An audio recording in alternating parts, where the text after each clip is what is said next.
This is my Saab 033 absolute. I got it on the blue Hirsch to match my blue silk Brooks Brothers polo.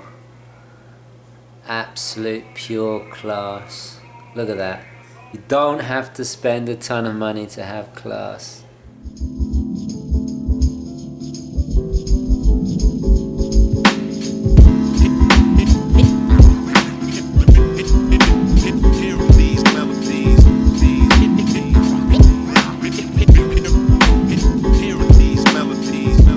Hi guys, and welcome to the show.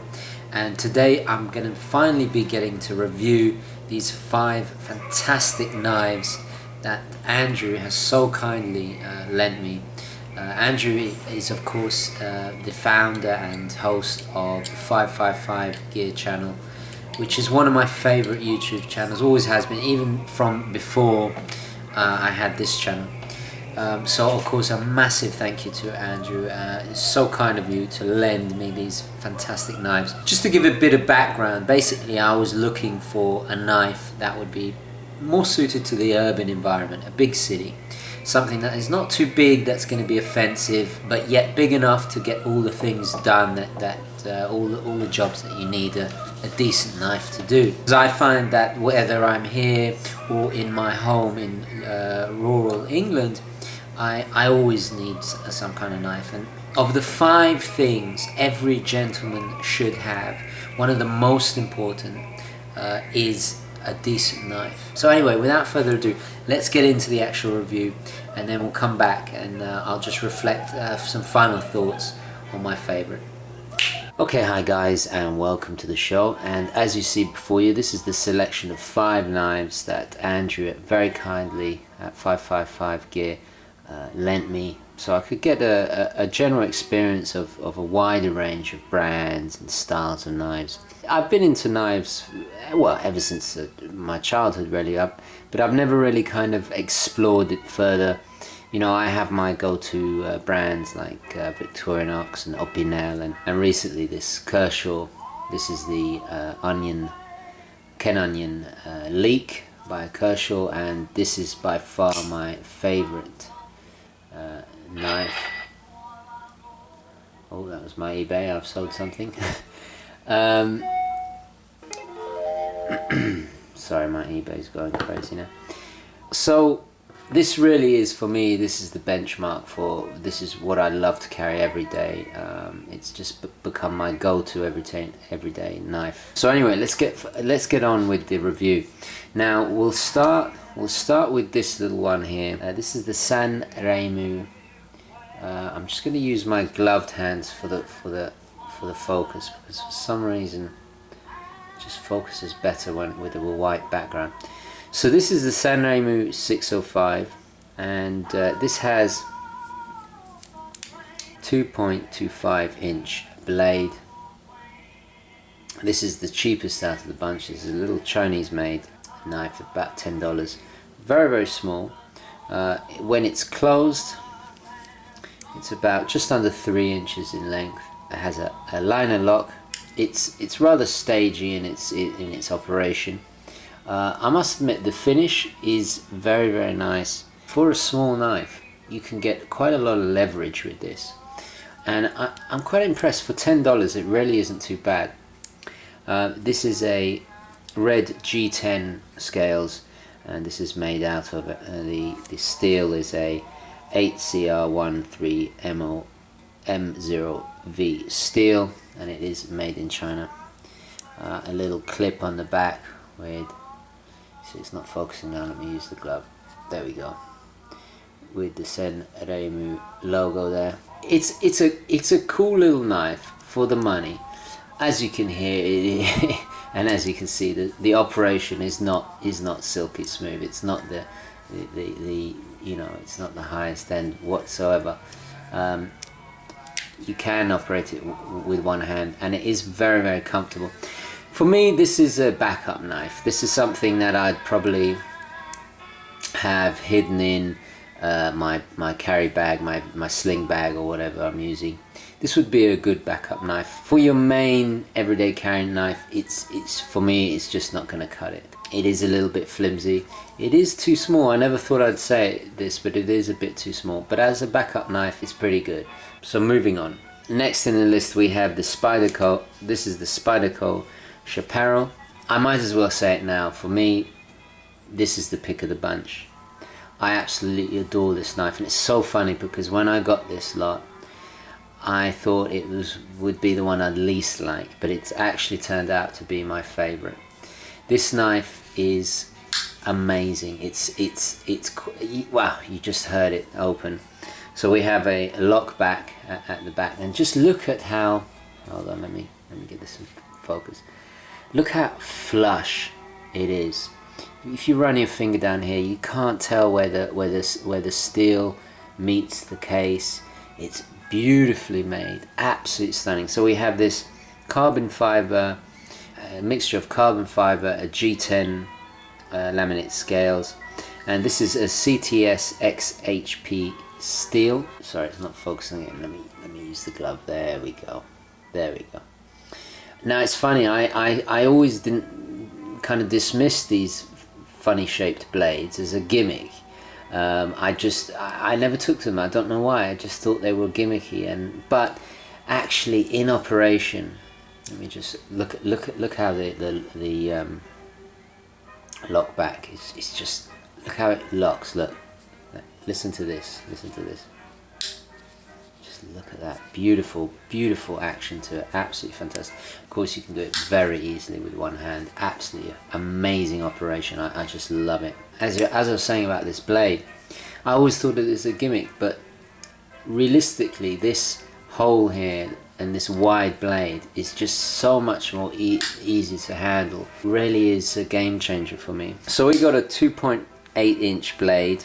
And the total length is, we're talking 3.6 closed, with a thickness of about 3.6. I didn't mention the thickness of this little beauty. So this is 3.6, so almost the same. I forget the terminology, but this kind of it reminds me of these expensive Japanese pens I have, but I forget the name. But it looks a bit gimmicky, but in actuality I love this clip. It's very comfortable. It goes really nicely in the pocket. It's just so easy to get out. What I love about this is that you can find your way around it, because you know that if this hole is here, you know that this end should go up that way, and you just after using this for a few days, you really get to know this knife more than the others. It's very ergonomical. It's the most ergonomic out of the lot, I think. And for me, it's the clear winner. And I did not expect it whatsoever, because I must admit, I dismissed these blades as kind of gimmicky, you know. And that's purely down to my own ignorance. And I admit to it. I hold my hands up, you know. For me, I'm very kind of more traditional. These are the kind of knives that I like, and occasionally, you know, I might go for something really heavy like this for more outdoorsy stuff, but we'll get to that in just a moment. But as I said, you know, I'm converted. I'm converted into Spyderco fan now. The craftsmanship, you know, this is made in Taiwan, so this is mass produced. The finish, the quality of this is very, very impressive. We've got this slight kind of curve here where, you know, it just lends to the thumb guiding the thumb into the hole there, and it's just very smooth. It's the smoothest operation out of all of these. Much like the little Sanrenmu here, it has this kind of very ergonomic grooves for the hand, and because of this wide blade, you got a lot of leverage. You can really get in there, you know. It's very solid feeling. I just adore this knife, and so funny. I never expected this to happen. So on to the next one. Now, something completely different from what we have here. This is the Great Eastern Cutlery Tidioute, I think it is pronounced. I'm not quite sure how you pronounce it. This is the number 47, the Viper. And this is a 3-inch blade. And this really is absolutely stunning. So there we go. Tidioute cutlery, made in the USA. Tidioute, I think. I'm not quite sure how you pronounce it, but you guys can help me out. This is a very, very traditional knife. In fact, it reminds me of a lot of knives I used to have as a child in France, before I even discovered you know, the Opinel and that. These really old school knives I'm talking about. Just look at this shape, this beautiful curve, absolutely stunning. So we have 1095 carbon steel with a green Micarta cover handle here. It's a very dark browny green. It's absolutely stunning. And then we have a little hole at the back. Sorry, the zoom is going off again. Sorry, I'm gonna have to use the white glove. So we have a lovely little hole for lanyard or whatever at the back, and just a very kind of traditional knife. And Andrew's very kindly lent me this leather case, which is his preferred way of carrying. Personally, I would probably, I understand you wanna protect a beautiful knife like this, but I'd actually put it in the pocket by itself. I just wouldn't put anything else in the pocket, I think. So closed, it's just under 4 inches. So we're talking 3.85 closed, with a thickness of 0.768 of an inch. So compared to let's say the Spyderco, tiny bit thicker, tiny bit. This is absolutely stunning, and I love it. But practically, it's, you know, you have to have two hands to deploy the blade, and even though it is absolutely stunning and beautiful, it's, you know, a knife like this, I'd be worried about damaging it. You know, it's almost too nice to use. Certainly is a high quality item. You know, my grandfather would have loved a knife like this. You know, this is a gentleman's knife. You know, this is of that kind of caliber. For every day in New York or in an urban environment, probably not the best bet. This would be perfect in a kind of picnic situation where you want to, you know, if you're a bit more kind of sartorially conscious, and something like this, you know, might be more to your style. But practically for me, it's just not going to cut it. I want something that's going to be easy to deploy, for a number of reasons. Anyway, a stunning knife all the same, and I would definitely want to have one in my collection. All the same, even if it's just to look at it and use it occasionally and to admire it. Okay, so moving on, the fourth knife we're going to have a look at. This is the CRKT Swindle, and this is the most modern looking. And I must admit, when I did open the box, this one is the one that intrigued me the most. You recognize this fantastic action to it, very like my favorite leak here, and the reason is because this has also been let's zoom in there, this also has been designed by Ken Onion, and it's his special patented deployment. And this has a frame lock, which you see here. The length is, we have, let me just apply it again, we have a 3.2 inch blade. When the knife is closed, quite a long knife, this one. It's 4 inches, 4.25 inches closed, and quite thick at about 0.38 inches thick. Very solid feeling. Not quite sure what the handle is made out of, but the steel used for the blade, this is a 8CR14MOV steel. This is made in China, and it's interesting. Andrew predicted that this would be my favorite based on my preference for the leak, but I must admit it's the one I least liked. It's quite interesting. Now, there are things I love about it. I love this kind of clever integrated clip here that just folds back, just clips back, and maintains the kind of line of the design. I do like the actual, this kind of the Canyon deployment, and I do like the frame lock. It's all very, very easy to use, very, very well made, and I love the look of it, but it just hasn't clicked with me. I don't like the feel of it in my hand. I'm not crazy about the I'm not crazy about the blade itself. It's a little bit too long for me. I do prefer, if we compare it, let's compare it to the Leek here. I have a preference for serrated edges. Sometimes I like to have partly serrated.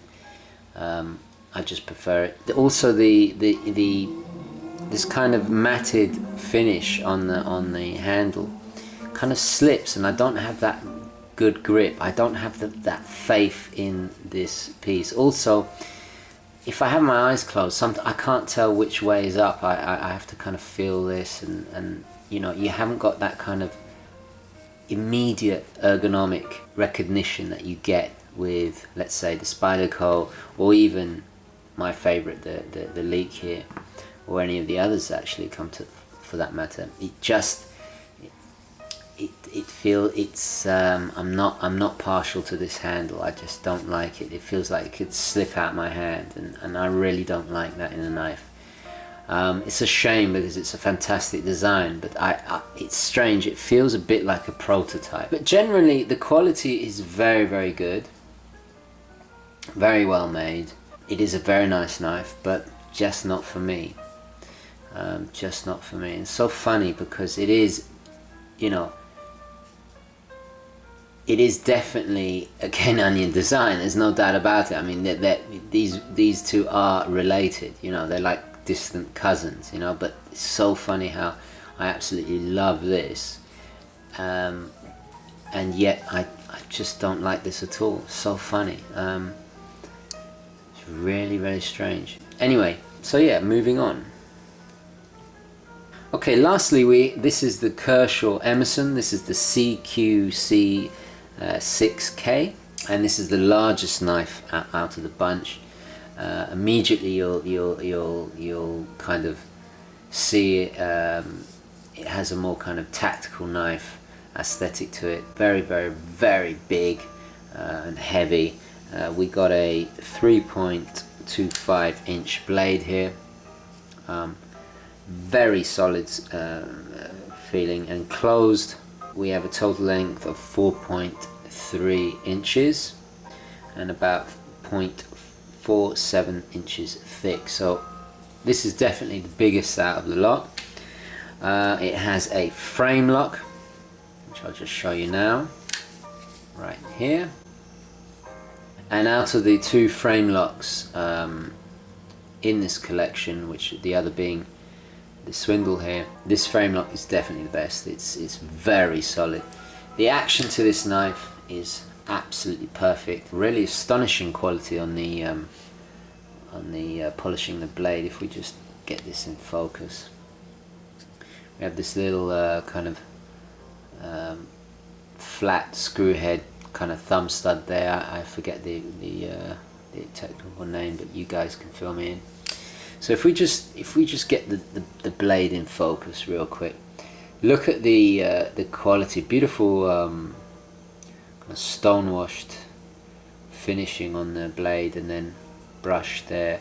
The handle is a G10 scale, and then of course the steel, again much like the Swindle. This is the 8CR14MOV steel. Now of course you can have the clip both, sorry it's not in focus again, let me use the glove. You can have the clip either on this side, or you can unscrew it and attach it to this side, which I think is pretty cool. Something I do appreciate about my Onion is you can reverse the clip.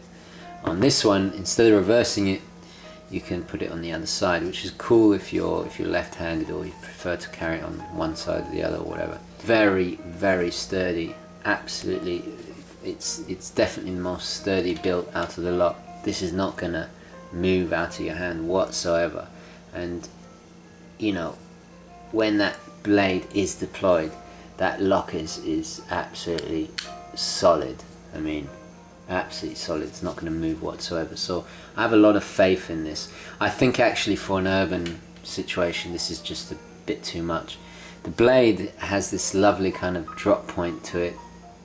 It's for me, this would be perfect for more kind of rural setting. The blade is very nice and thick and heavy. This is never going to snap, you know. It's too heavy for an urban environment, and I think it is rather aggressive looking, and you might get into trouble. The blade is small, but you know, generally the knife is a large knife in general, and I think it's just a little bit too much for an urban environment.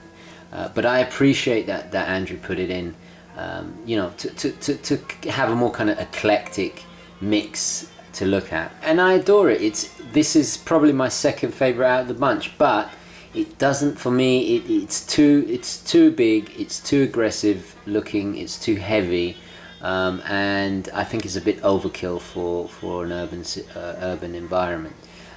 But if I was to go camping or kind of hunting or shooting or something like that in a rural environment, then this is where I'd probably start looking, something like this. I really like this. This is probably my second favorite out of the bunch, and I think it's not that expensive either. The Emerson, this weighs 5 ounces, so definitely very, very heavy. I wouldn't really want to carry that in my pocket if I'm just, you know, light jeans or shorts and I want to be light. This is going to be a little bit kind of a little bit annoying. This, you know, you're going to definitely feel this. So this is 5 ounces. The Swindle here is 3.3 ounces. The Great Eastern here is 2.5 ounces. The Spyderco is again 2.5 ounces, so the same weight as Great Eastern. And of course the lightest, which is just 1.25 ounces, is the little Sanrenmu here. Okay guys, so that's my look at these 5 knives in more detail, and if I was to put them in order of preference, it would probably be, well, Spyderco is definitely my favorite, followed by the Emerson, followed by the Viper here. Then I'd probably have to say the little Sanrenmu, and lastly the Swindle. So yeah, not exactly what I expected. I actually expected it to be the other way around, but yeah, that's pretty much how it went. Quite an interesting result. Which one would I buy? Well, without a doubt, I'd go for the Spyderco, and I understand that this is, you know, not exactly the pick of the bunch with their knives, but for me, for an urban environment, I think the size, the scale, the weight, the ease of use, the practicality of it, and its design in general just lends itself perfectly for an urban environment. I still think my favorite is still the Leek. I'm gonna probably buy one of these myself. The two best knives for an urban environment, something that is a little bit smaller, not so offensive looking, that's not going to get you into too much trouble, but at the same time is practical, small enough to fit in your attire without being too noticeable, but at the same time large enough to get all those daily tasks that you need a knife for. Anyway guys, let's get back to the studio. Thank you very much for watching. Let's take it back to the studio.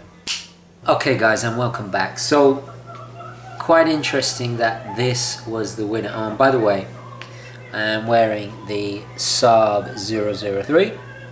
I've got it on a Hirsch blue leather strap to kind of play, feeling in a bit of a, not a blue mood, but it is my favorite color. So I mean, just look at that class piece. Anyway, so the Spyderco, the winner, I can't believe it, but it's just so beautiful to use. It's absolutely, it's instinctual. The design, it just feels right. You know, you got a really good grip there without even thinking about it. You know, it's just so smooth. It's absolutely fantastic. It it is beautifully done.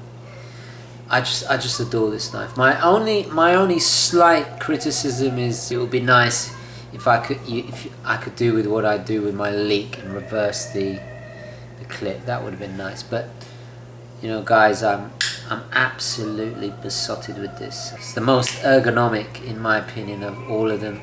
Just fits in the hand really nice. You can't even see it. It's small. It's perfect for an urban environment. You know, I'm going to be very sad to see this beauty go. But I've put it on my Christmas list, so I'm definitely going to get one of these. So without a doubt, my winner.